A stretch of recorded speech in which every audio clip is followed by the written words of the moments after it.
Insane coincidence ruins a friendship. I know it is insane and many people will challenge it, but it happened, and if I made it up, it would have a better ending. It happened around 1989, in Alabama.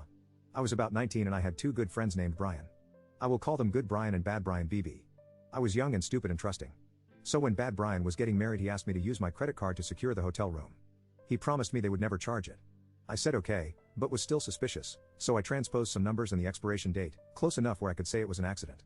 He gets married, and no issue. 2 years later I bought a BB gun off of a mail order catalog, something like Good Game Sales. They are not in business anymore, but they used to sell Freon-powered BB guns. What arrives is the wrong item, and I call them and they don't have them in stock, but I can exchange it for anything else in their catalog. It turns out they were like 45 miles away, which was a neighboring state. I drive over there and I'm talking to them, looking at the other things they have, and while I'm standing there, a guy answers the phone and starts taking an order, and is saying the name while he is writing it down on the form. It is my name, but with an address much closer to Florida than I live. While he is writing down the credit card info, I walk in front of him and put my driver's license on top of the form. The employee is irritated because he does not realize what I'm trying to show him, and tries to continue with the order. I point to the name on the license and he stops. I know who it is trying to place an order using my card because I had only given my credit card info to one person.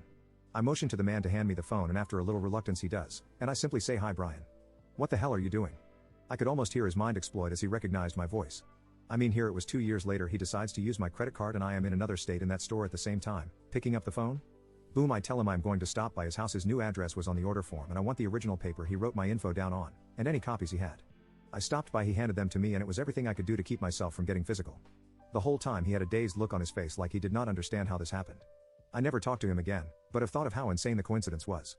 I just happened to be in the same place at the same time he was using my credit card, and was close enough to hear him say my name. Crazy. I know the revenge was petty, but in my mind I left him with a supernatural fear of me, or at least that there is someone always watching.